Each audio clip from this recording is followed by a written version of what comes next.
What's up, my beer bros? Maine-iac here with Week 1 Power Rankings for the NFL 2018-2019 season. Quick note before we get too much into this video is this video from now on, after this week, should be posted up on Tuesday. I would say probably Tuesday night, once I do some researches and stuff like that after. Just so work doesn't interfere with it. The reason why it wasn't like that today, or this week I should say, is because I had some downloads to take care of and my internet sucks.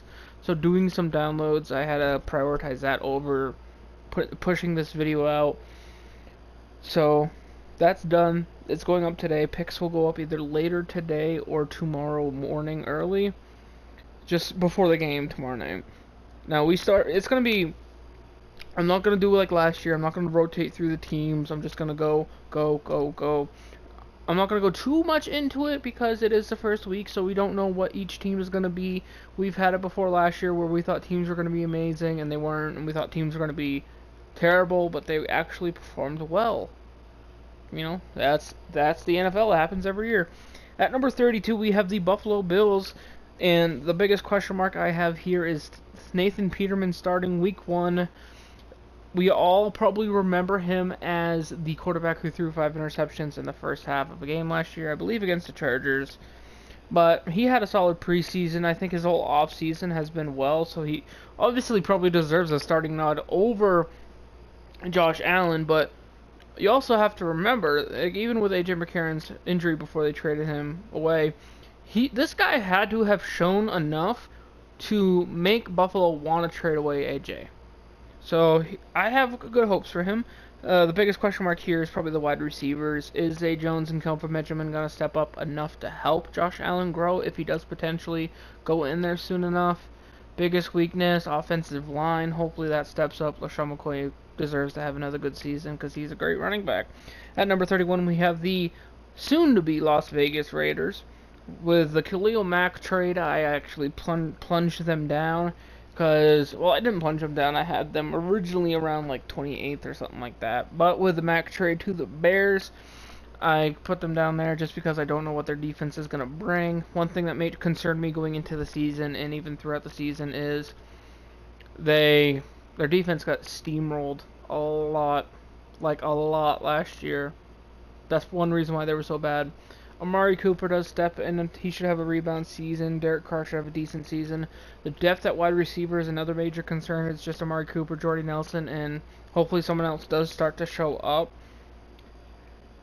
Other than that, should be good. Getting rid of Marquette King in the offseason was a very interesting move, and hopefully it pays off. Hopefully their punter does well. And then at number 30, we have the New York Jets. Biggest question marks here are the linebacker core. Can they cover and stop the run enough to help out that young secondary who is ever improving? They improved a lot last year. If you watch from week 1 to week 17, they improved quite a bit. Sam Darnold gets a nod in week 1. Can he handle the pressure of the NFL, like actual games? He should be fine. He should perform. Even if he doesn't throw like 3 touchdowns, 2 touchdowns, he should have a solid game. I'd say at worst 2 interceptions, but that's just because obviously young quarterbacks probably like to test the waters a little bit.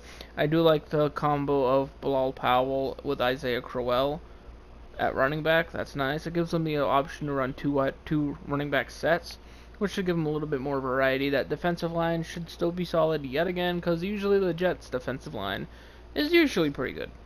And then we have the Tampa Bay Buccaneers at number 29. That's probably going to be the title of the video. The reason why I'm so worried about them, it's called Fitz-Tragic. Now, what I mean by this is, if you're a football fan watching this, you probably remember Ryan Fitzpatrick's stint in New York, and the reason why Josh McCown landed there in the first place. He was god-awful. He was okay in Buffalo for his career there, but in New York he was good. And then what the f*** am I watching? Now, without Jameis Winston there, if Fitzpatrick performs well, he could steal the starting job away. He does have good weapons in Humphreys Evans and Deshaun Jackson. Deshaun Jackson could be around that time where he starts losing a step, but I don't think he will. I think he can still get decent separation. That defense is finally healthy. With the addition of JPP, originally I kind of wanted to put them up higher, but I cannot trust Fitzpatrick. I don't care who you are. I cannot trust Fitzpatrick whatsoever. And plus, this Bucs team has a hard schedule going into the first 4 weeks. Really, really hard schedule. And at number 28, we have the Detroit Lions. I think the major thing that dooms them here for me is the depth of talent on the defense. They got an okay line, good secondary, decent linebackers. They picked up Marquise Flowers when he got waived from the Patriots. The combination at running back with Blunt and the other guy, his name is escaping me, I apologize. And then you have Golden Tate, Marvin Jones at wide receiver. It should be very, very interesting to say the least. Matthew Stafford's at quarterback, so that always gives them a chance to win games. But we'll see how Matt Patricia handles it. I feel like this team is one injury away from not being able to win. I mean, depth on defense is important, and especially with a new coordinator. But this doesn't mean the Lions are a bottom 5 team. I just think possibly for different reasons, teams ahead of them could possibly beat them. And I think the Lions will struggle. Even if they are a good team, I believe they'll struggle hard. And then you have the number 27, we have the Miami Dolphins. Ryan Tannehill finally healthy. Thank the Lord for Ryan Tannehill. Can't wait to see him play, even as a Patriots fan. I love Kenyon Drake. I can't wait to see him pair up with Frank Gore. I hope Frank Gore has a decent season for the Miami Dolphins. It'd be sad to see him go out after a bad season. The wide receiver core is a little questionable with Danny Amendola and Devontae Parker leading the way. And I don't mean to put Amendola first, as in he's number 1. That would be crazy to have Amendola as your number 1 wide receiver. Defense, the secondary looks to be good, great. The defensive line without Ndamukong Suh should still perform well. I guess it's just a matter of who's going to be scoring the points for the Dolphins. Tannehill is a decent quarterback, but even with Devontae Parker and Amendola, you're pretty limited, especially coming off an injury. It's going to be interesting to see what they can do. At number 26, we have the Dallas Cowboys with Dak Prescott, someone who was picked, literally 18th overall in my fantasy draft last night, which was pretty interesting. Ezekiel Elliott, not offensive line, probably gonna carry this team. Wide receivers, I believe Allen Hurns is their new number 1. I'm actually looking forward to actually seeing how Gallup plays for the Cowboys. I hope he has a breakout season as a rookie. Should be decent. DeMarcus Lawrence, tremendous talent on the defensive line as well. Sean Lee, decent linebacker, but that secondary can probably get torched. Like a marshmallow. Major weakness here would be wide receiver, especially considering their number 1 has an injury history. So we'll see if Dak can handle it. Dak definitely needs to step up over his second year, which was not good. But Ezekiel Elliott, he could carry this team hard like Adrian Peterson did for the Vikings in 2012. And then you have the Redskins at number 25. I struggled putting them here. And my major concern here is at running back. I like Thompson, I do, but I feel like they're going to rely on Adrian Peterson too much. And I remember how he did with the Saints, and he didn't do too well. He did better with the Cardinals, considering how bad the Cardinals' offensive line was. Now, also, wide receiver is a little bit of a concern for me for the Redskins, but you have Alex Smith, one of the best game managers in the league, and I know it's not fair to call him a game manager, but you can probably wheel him out with 3 paraplegics at wide receiver, and he could find a way to get the job done. He's a good quarterback. He's good. That's one reason why the Redskins felt comfortable trading for him and letting Kirk Cousins go. I mean, they actually got Alex Smith for the cheap now that I think about it. The Redskins defense looks, with Daron Payne, one of my favorite prospects for the defensive line coming out. It should be interesting to see how well he does in the first few weeks. Could This team could very well be up on the climb. Hopefully it is. I do hope that the only competition for the Eagles isn't the Giants, because that would just be sad. And then you have the Broncos at number 24. Wide receiver, running back, quarterback. If you look at the groups and the players, they're okay. Casey Keenum played well with the Minnesota Vikings last year, earned the starting gig in Denver. Hopefully he does well. That offensive line concerns me a little bit. It really does. You have Demaryius Thomas and Emmanuel Sanders at wide receiver, and yet another year together. So I don't know when they'll start slowing down. I don't think it'll be this year. Royce Freeman at running back to pair with Devontae Foreman, rookie from last year, I believe. And I think Jake Butt is healthy at tight end for the Broncos. I'm not sure. So the offense should be okay. I don't think they'll be outscoring anybody just solely based on offense. They're definitely going to need that defense to show up like they usually do. One thing that has me excited about this team and could very well launch this team if they can just beat on teams. They have a decent secondary. Well, not decent. They have one of the better secondaries in the league, even after trading away, or even after Aqib Talib leaving and stuff like that.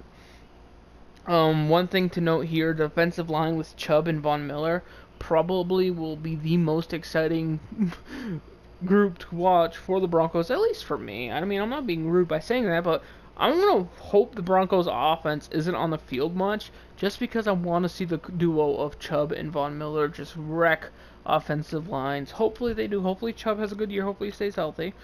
And learning under Von Miller is a blessed experience for any defensive line talent. We're going to try to go faster through this. At number 23, we have the Indianapolis Colts. Probably the one reason why they're up here is because Luck and Hilton have a chemistry almost unmatched between a wide receiver and quarterback. They just click together. Awesome.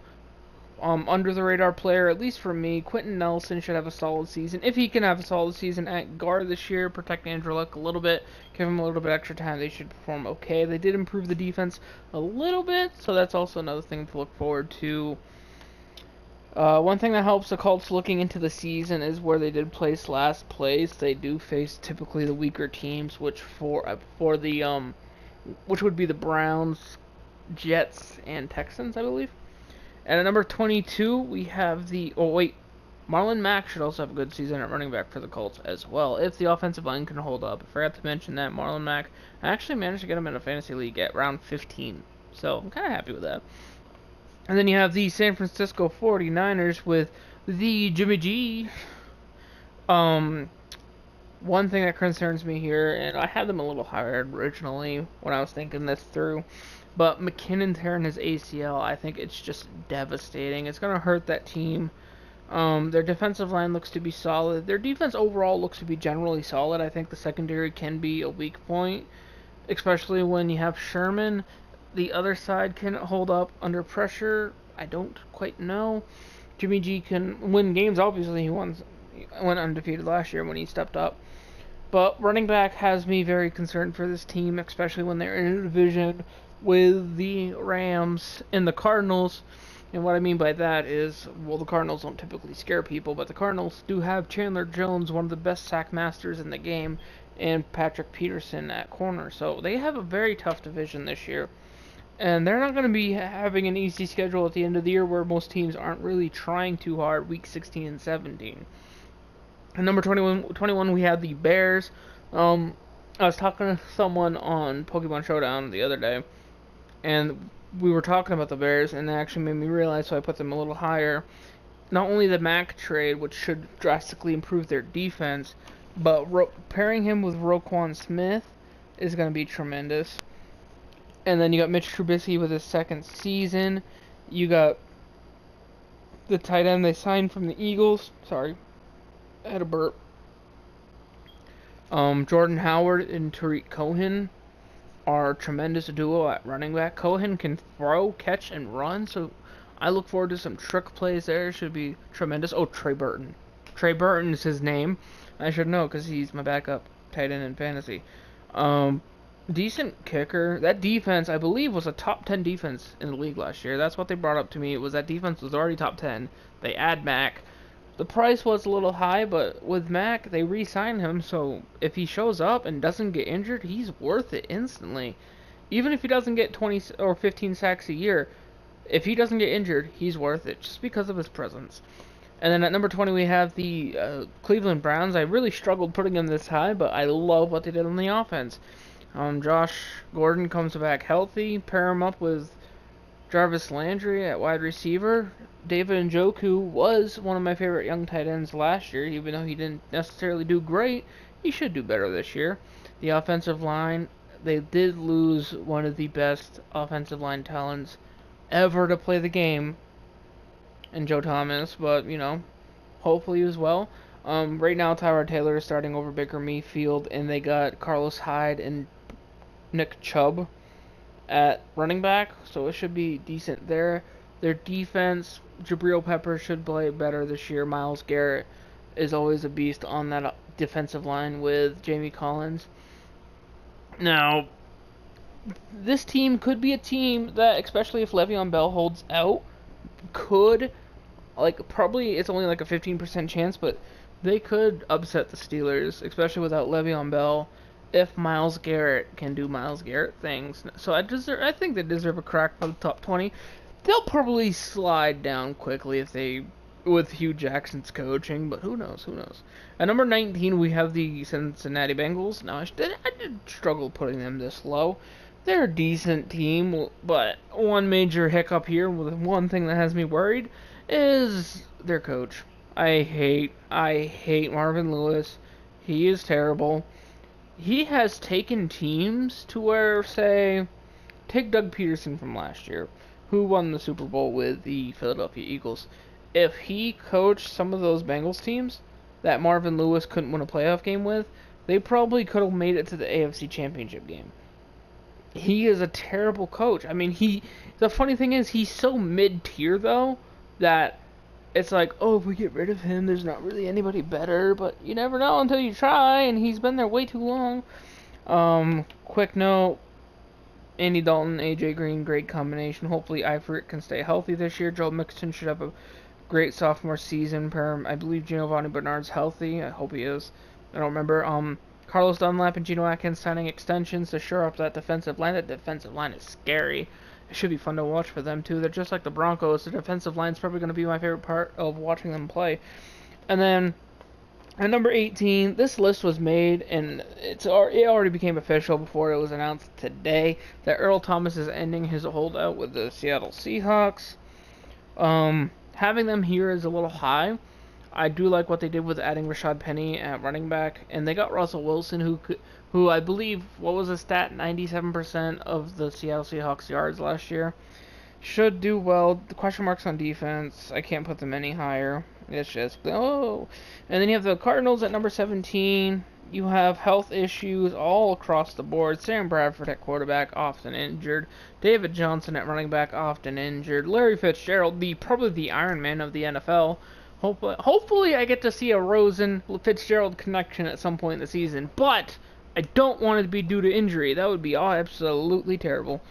That defense is scary potential. I mean, they did get rid of Tyrann Mathieu. That was more of, I believe, a cap situation there. Their offensive line isn't the greatest. New head coach, I believe. Chandler Jones and Patrick Peterson could carry them to maybe a couple wins. They'll probably be a team to drop, depending on how Sam Bradford can play. He plays solid when healthy, but the problem is he's rarely healthy. And at number 16, we have the Baltimore Ravens. My biggest issue with the Ravens here is their defense looks to be solid. Jimmy Smith suspended for the first few games, which is one reason why they got dropped a little bit. Alex Collins at running back, I believe that's his name. A little bit of a question mark there. Releasing the disappointment of Brashad Perriman. Just who's going to be that go-to weapon for Joe Flacco? Hopefully, it would be awesome if it was Hayden Hurst, the tight end. That would be epic. Hopefully Joe Flacco has a good season. It's starting to look like Lamar Jackson's breathing down his neck. If Joe Flacco struggles greatly, and let's say the Ravens start 1-5, 1-6, it could be Lamar Jackson time. which is scary to think about because Joe Flacco's been quarterback for the Ravens for almost as long as I can remember. I mean, granted, I do remember their quarterback before Joe Flacco, so I'm not that stupid, but you know, you can feel free to call me that. At number 15, we have the Carolina Panthers. What can I say here? Cam Newton brings a dynamic point to the offense that not many people can bring, except for some people higher. Torrey Smith should be a decent addition. I believe Funchess should also have another year, a better year, I should say. Christian McCaffrey looks to be having a good year. Combining him with C.J. Anderson could be a good 1-2 punch. I think Anderson is a little step up over what Jonathan Stewart was for the Panthers, or at least should be. Biggest question mark for me here is their defense. Let's say if Carolina scores quickly a couple times and they're up, and well, I'm not going to say they're up 14-0. Say they score a couple times quick, and that defense just gets tired, it could be very much a liability here. But when you have Cam Newton, if he can be the MVP Cam Newton, they deserve to be in the top half of the league. And you have the Tennessee Titans with additions of Dion Lewis, Malcolm Butler, and Mike Vrabel as head coach. This should be an interesting season for sure for Tennessee. Pairing Lewis with Derrick Henry, I really do like. It reminds me of when Lewis was paired with LeGarrette Blount. It should be solid. Marcus Mariota can be a good quarterback. He played okay last year. He did struggle often at times. Became the only quarterback in, I believe, NFL history to throw a touchdown pass to himself in the playoffs, which was incredible. Delaney Walker, one of the most underrated tight ends in the league. Solid every single season. That offensive line is usually good. Thing that worries me most here is, can Mariota keep improving? Can he actually work on being more consistent? Because consistency is important. If he can be more consistent, they could shock some people and probably steal a wild card here. And then at number 13, we have the Los Angeles Chargers. Biggest concern here is evident as ever is injuries. They lost 2 tight ends for the year, or I believe that Hunter Henry's on the PUP list, so he's not technically out for the year or something like that. Losing Verrett, I believe, for the year as well. It's just awful. Melvin Gordon and Antonio Gates are looking like they're going to be probably the top 2 targets. Short yard situation for Phillip Rivers. Keenan Allen. I like Mike Williams for the Chargers. I really do. I like Mike Williams. I actually drafted him in my fantasy league like around 14. And I like Tyrell Williams. Tyrell played well last year. It should be a step up to that offense. Should be dangerous at defense with Joey Bosa, and Ingram should also be quite dangerous as well. It should be. In the Fitzpatrick, I believe it's Derwin James, the rookie they drafted at safety, he might get the starting nod. Hopefully he does. Hopefully he provides some oomph to that defense and they don't have another disappointing season. At number 12, we have the New York Giants with additions of Saquon Barkley at running back. I'm not going to say he's the god that everyone thinks he is, but with addition of him, addition of Nate Solder, and an addition of a healthy OBJ, it could extend Eli Manning's career a couple of years. As long as Eli can be Super Bowl 2011, 2007 Eli, where he was solid. Like, as long as he's not the 20 interception a year Eli, or the 20 turnover, I should say, Eli. Saquon should have a decent rookie year, maybe 1,100 yards, somewhere around there, depending on, hopefully he stays healthy. And then OBJ, if he can stay healthy and out of trouble all year, he should have a great season as well. So that should be good. The defense looks to be solid. Now, at number 11, we have the Kansas City Chiefs. This is where teams get kind of close to me. And that's because a lot of these teams up here have tremendous talent. The Chiefs, the biggest question mark here for me is Mahomes. Can he live up to the hype that he's been getting for the last couple of years? Hopefully he has a good season.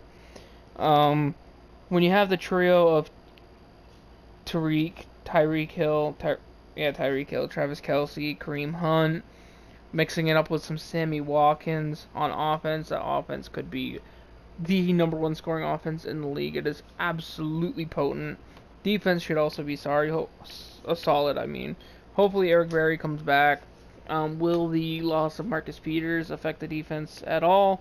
I don't necessarily know, but it should be good. At number 10, we have the Pittsburgh Steelers. Middle linebackers, kind of a concern for me. Artie Burns improving in the secondary should be nice. One reason why they're up here is just for the pure firepower of this offense when Le'Veon Bell does play, but it looks like Le'Veon Bell is not going to be playing until further notice, just because he's not being stubborn, he's just holding out, which I don't blame him for. He deserves to get paid like Aaron Donald and Khalil Mack did. But when you got Antonio Brown, Juju Smith-Schuster, James Washington looks to be a decent weapon, Jesse James at tight end, solid tight end. That offensive line is usually one of the better ones in the league. Big Ben's always a good quarterback, unless he's playing the Jacksonville Jaguars. Another year for T.J. Watt in that defensive line. Motivation by Ryan Shazier is going to still be a powerful thing. Whether they go up or down this year is the question mark of probably can James Conner fill in well enough for Le'Veon Bell to alleviate some of the pressure. Plus, they start off against the Browns, so they do kind of get an easier matchup on their schedule compared to the other teams they have to face. So it should be interesting to see. At number 9, we have the Green Bay Packers with Aaron. Can he pull off the magic he usually does? He has new weapons in Jimmy Graham, which should be nice. Should be very nice for him. Devontae Adams, the release of Jordy Nelson pushes him up, I believe, into the number 1 wide receiver role. Can the defense step up? That's my biggest question mark. Aaron Rodgers, he's one of the best quarterbacks in the league. He can make an argument in probably a few years as if he's the greatest Green Bay quarterback ever. Even if he doesn't win a playoff game, he can still make that argument in a few years. Out of respect for Brett Favre, I'm not going to say he can right now, although you could probably make a good point. He can carry a team to the playoffs. He has before, so that's why they're up here. At number 8, we have the New England Patriots, and one reason is just for the level of star power they have. The wide receiver for the first 4 weeks is a major concern with Chris Hogan, Dorsett, and not many others really being there. That is a huge concern. But when you got Gronk, when you got Tom Brady, when you got Bill Belichick a coach, it should be okay. One thing that gets me hyped for the Patriots this year, this is coming as a Patriots fan, Stephon Gilmore having another year in that off defense. You could see throughout the year that he improved. That last play pass deflection against the Jaguars in the AFC Championship game last year was nice. Trent Brown should fill in admirably for Nate Solder, at least under Dante Scarnecchia's coaching. He's the biggest player in the league, and Scarnecchia is one of the best offensive line coaches in the league as well. Re-signing a couple of, or Shaq Mason, I believe, got a new contract from the Patriots. Gronkowski got more incentives. Dwayne Allen, now that everyone knows that he's not probably the receiving tight end, Hollister has has another year under his belt as well. The additions of Adrian Claiborne, who had the sixth sack game against the Cowboys last year. Rivers is back from his torn ACL. Dietrich Wise played well last year. Dante Hightower's healthy again. Van Noy is decent. How is the addition of Jason McCourty going to play out? I don't know. And how is the depth of wide receiver? The major concern here is the depth of wide receiver, but with how many 2 running back sets they can run with Burkhead and James White and Michelle and Michael, I don't know how to pronounce that, I apologize, and 2 tight end sets they can run with Hollister, Gronk, or Gronk and Allen, or even Allen and Hollister, just to give the extra punch. I think they can overcome at least the first 4 weeks. Granted, they do have tough opponents in the Texans, then the Jaguars in the first 2 weeks. So it should be interesting. At number 7, we have the Houston Texans, who do face the Patriots this week. Health is the biggest question mark for me here, and it's because it comes down to what we saw last year as NFL fans. If you are an NFL fan watching this, then you know very damn well what happened last year, and that was the Texans were playing amazing football. They were a great team playing great football. Then they lost to Deshaun Watson, and it went to fucking shit. I don't mean to swear, actually. No, I do. It went to hell once they lost to Deshaun Watson. Deshaun Watson is a dynamic talent who deserves, and I'm going to go bold here, if he is fully healthy and 100% week 1, he deserves a possible nod for MVP. He's got DeAndre Hopkins, which is going to help him out tremendously. Hopefully Will Fuller can take the next step. Lamar Miller is a solid running back. Usually has had his worst, I believe, average per carry last year. That defense with J.J. Watt back healthy. Hopefully he stays healthy as well. And then Jadeveon Clowney on the other side. Tyrann Mathieu joining the secondary should help tremendously. Now, that's why the biggest question mark for me here was health. The Texans need to stay healthy, and they can compete with anybody. And then at number 6, we have the Atlanta Falcons. Continuity is probably the one reason why they're up here as well. You got Julio Jones with Matt Ryan yet again, and they play well together. Julio Jones, he's one of the best fantasy receivers in the league, but the problem with having him in a fantasy league is from week to week, he can put up 40 points one week and disappear the next. He's very inconsistent, but another year under Sarkisian should be better. Devontae Freeman, a tremendous running back. I like him. And then I'm looking forward to actually seeing Calvin Ridley. I believe he might be a wide receiver 3 and possibly pop up to a wide receiver 2 situation at the end of the year, which would be awesome because I liked him coming out of college. Yeah, I think he was my number 2 wide receiver prospect. And that defense is usually, I'm not going to say lights out, but usually pretty good for the Falcons. They could win the NFC South. They have a chance. And at number 5, we have the Saints. Biggest question mark here is the Ingram suspension. Can Alvin Kamara carry the team alone? I don't know. Drew Brees is there, and Drew Brees is one of the best to ever do it. I will give him one of those nods because he's definitely probably top 10 all time.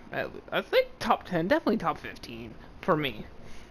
You have Kamara, one of the best rookies I have ever seen light up the field last year, especially as a backup running back. How dynamic he was. It was incredible. Thomas is a tremendous wide receiver. That defense was probably one of the best defenses Drew Brees has ever had.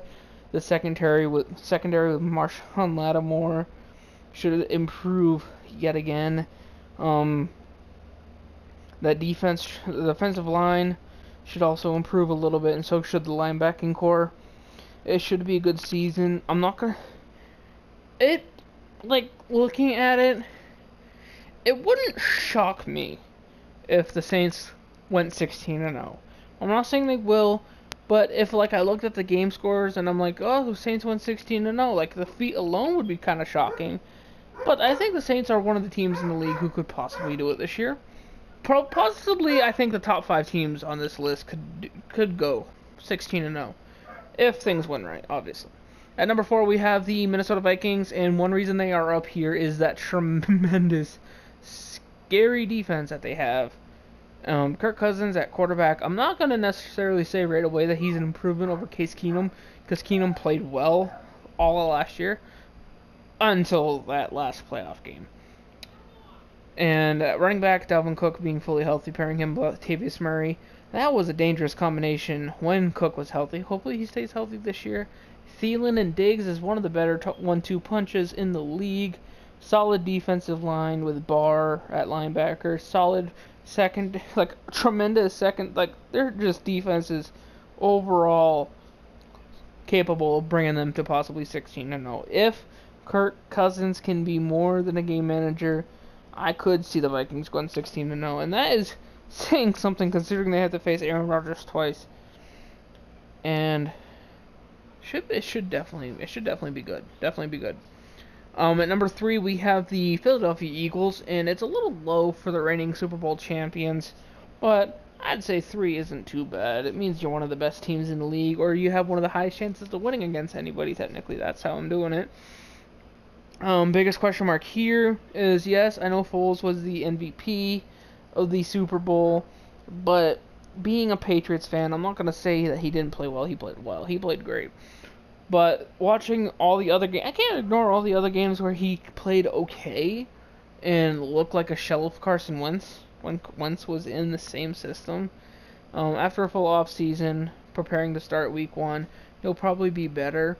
But with the Super Bowl, at least, the Patriots never sacked him. It didn't really put any pressure on him whatsoever. So that was a calm calm pocket. Now you're facing Grady Jarrett and the Falcons. Yeah, it could be a different story. The Eagles have one of the better offensive lines, one of the better defensive lines. I should say this. I should say it this way. With J.J. Clement at running back, with Alshon Jeffrey, who should be back week 4-ish, 5-ish at wide receiver, Ertz at tight end, you have one of the most solid rosters in the league. It is tremendously hard to punch a hole in that roster. Linebackers are good. Secondary is good. Line defense, both lines are great. Running back, great. Wide receiver is solid as hell. Tight end, solid. Quarterback, when Wentz is fully healthy, if he comes back healthy, hopefully they keep him away long enough so he becomes absolutely 100%. Because, like his doctor said, it's more about his long-term health than anything. I mean, what's 1 or 2 games compared to 15 years?